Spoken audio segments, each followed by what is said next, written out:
Assalamualaikum warahmatullahi wabarakatuh. Nama saya Vista Disetiana, NPM 19170510066 dari kelas A. Baiklah, pada mata kuliah Teori Bahasa dan Automata kali ini, saya akan menjelaskan materi tentang Finite State Machine. Finite State Machine adalah sebuah metodologi perancangan sistem kontrol yang menggambarkan tingkah laku atau prinsip kerja sistem dengan menggunakan 3 hal berikut. Yang pertama ada state atau keadaan, event atau kejadian, dan action atau aksi. Pada satu saat dalam periode waktu yang cukup signifikan, sistem akan berada pada salah satu state yang aktif. Sistem dapat beralih atau bertransisi menuju state lain jika mendapatkan masukan atau event tertentu, baik yang berasal dari perangkat luar atau komponen dalam sistemnya itu sendiri, misalnya interupsi timer. Nah, finite state machine ini dapat berubah dari suatu kondisi ke kondisi lain dengan tanggapan atas beberapa masukan, seperti perubahan dari satu keadaan dan keadaan lain yang disebut transisi. Nah, FSM ini ditentukan oleh daftar statusnya, status awalnya, dan input yang memicu setiap transisi. Transisi keadaan ini umumnya itu disertai oleh aksi yang dilakukan oleh sistem ketika menanggapi masukan yang terjadi. Nah, aksi yang dilakukan tersebut dapat berupa aksi yang sederhana atau melibatkan rangkaian proses yang relatif kompleks. Berdasarkan sifatnya, metode FSM ini sangat cocok digunakan sebagai basis perancangan perangkat lunak pengendalian yang bersifat reaktif dan real-time. Lalu ada diagram FSM sederhana yang dimana terdapat 4 kondisi utama. Yang pertama itu ducking, lalu standing, jumping, dan diving. Nah, jadi dilihat dari diagramnya itu dimulai dari ducking, lalu ke standing, lalu ke jumping, lalu ke diving. Nah, pada standing ini bisa kembali lagi di ducking untuk melakukan circle.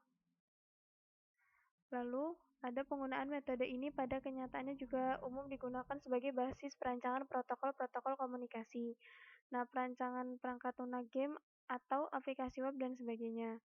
Nah, dalam bahasa pemrograman prosedural seperti bahasa C, FSM ini umumnya direalisasikan dengan menggunakan statement control switch case atau dengan if then. Dengan menggunakan statement control ini, aliran program secara praktis akan mudah dipahami dan dilacak jika terjadi kesalahan logika.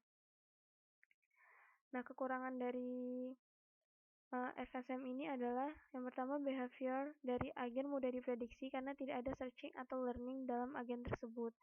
Lalu, karena mudah diimplementasi, kadang programmer langsung tembak dieksekusi tanpa melakukan desain FSM terlebih dahulu. Biasanya akan terjadi FSM yang terfragmentasi.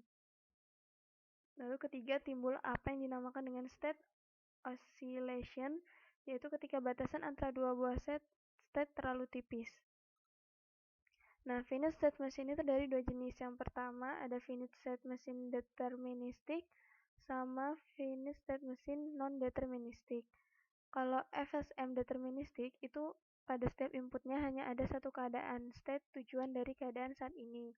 Tapi kalau FSM non-deterministic, dia itu pada step inputnya itu terdapat lebih dari satu keadaan, tujuan dari keadaan saat ini.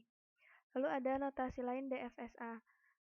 Yang pertama diagram transisi atau state diagram, di mana tiap keadaan merupakan simpul, tiap keadaan key elemen key besar, dan tiap simbol A elemen sigma dituliskan sebagai alpha key, A sama dengan P. Nah, artinya diagram transisi memiliki panah dari key ke P yang berlabel A.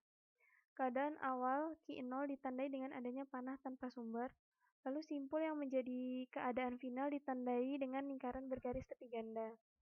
Lalu kedua, tabel transisi, di mana terdapat representasi daftar dari suatu fungsi, lalu baris menunjukkan keadaan dan kolom menunjukkan input.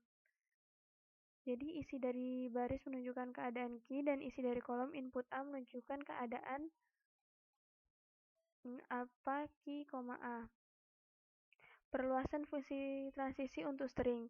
DFSA mendefinisikan bahasa sebagai himpunan semua string yang hasilnya dalam bentuk urutan transisi keadaan dari keadaan awal sampai keadaan final. Ini yang untuk diterima. Lalu mendeskripsikan yang terjadi ketika suatu keadaan dimulai dan sembarang urutan input diikuti.